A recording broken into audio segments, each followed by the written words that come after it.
आज की कहानी का टाइटल है हाँ नहीं हूं मैं सर्वगुण संपन्न। मधु, तुमने एक घड़ी यहीं छोड़ दी? हाँ, वो मैं भूल गई थी। ध्यान रखना चाहिए था ना अपनी चीजों का, इसे अपनी जगह क्यों नहीं रखा? बोला ना ध्यान नहीं रहा। कल मुझे सांस लेने की भी फुर्सत नहीं थी तो भूल गई। अगर चीजें संभाली नहीं जाती तो पहनना छोड़ दो। ठीक है, छोड़ देती हूँ। अब खुश?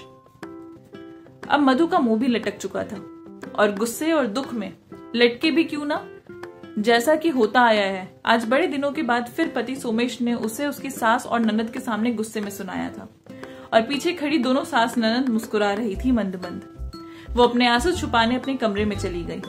थोड़ी देर बाद सोमेश भी पीछे से उसके पास पहुंच गया, ये देखने की कहीं उसे बुरा तो नहीं लग गया, क्योंकि वो उसे प्यार भी बेहद करता था।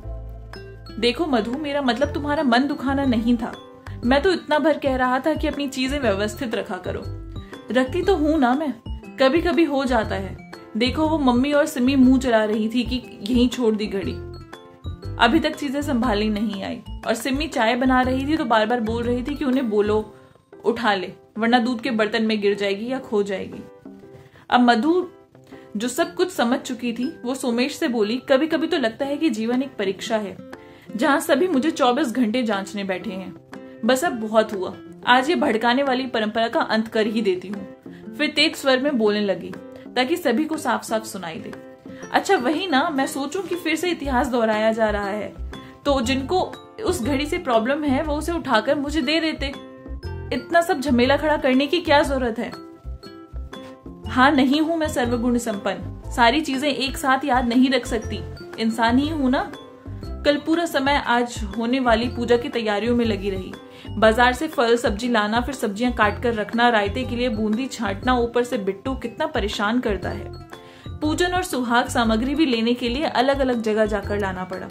ये सब अकेले करना मेरे लिए मुश्किल हो रहा होगा या नहीं, ये सब क्यों सोचेंगे सभी?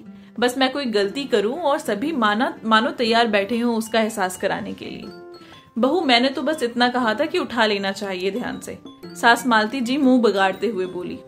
हाँ भाभी, मैंने भी तो इसलिए कहा कि मेरे हाथ थोड़े जल्दी जल्दी चलते हैं तो कहीं नीचे रख दूं, दूध में ना गिर जाए, पर आप तो बेवजह बिगड़ रही हैं, सिम्मी बोली।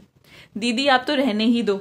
हमेशा की तरह कितनी सुहानी सुबह थी वो कल की, जब सोमेश जी, मम्मी जी और मैं तीनों साथ बैठकर सुकून के साथ चाय पी रहे थे। और एक आज की सुबह है जो एक बार फिर झगड़ों में बदल गई। साथ में बदल गई ये, और बदल गई मम्मी जी आपके आते ही।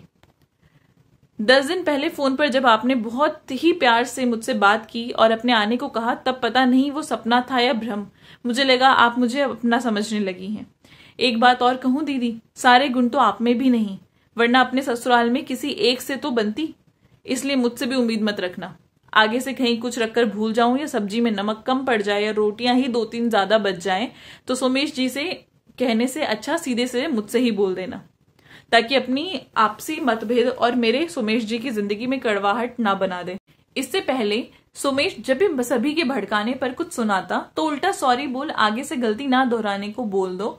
आंसू बहा परफेक्ट बनने में लग जाती हो, पर ना जाने आज उससे सहन क्यों नहीं हुआ।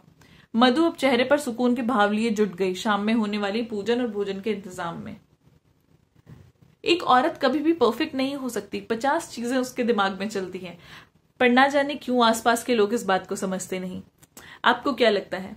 आई होप आपको ये कहानी पसंद आई होगी। अगर अच्छी लगी है तो चैनल को सब्सक्राइब कर दीजिए, लाइक कर दीजिए और अपने प्यारे से कमेंट नीचे ड्रॉप कर दीजिए।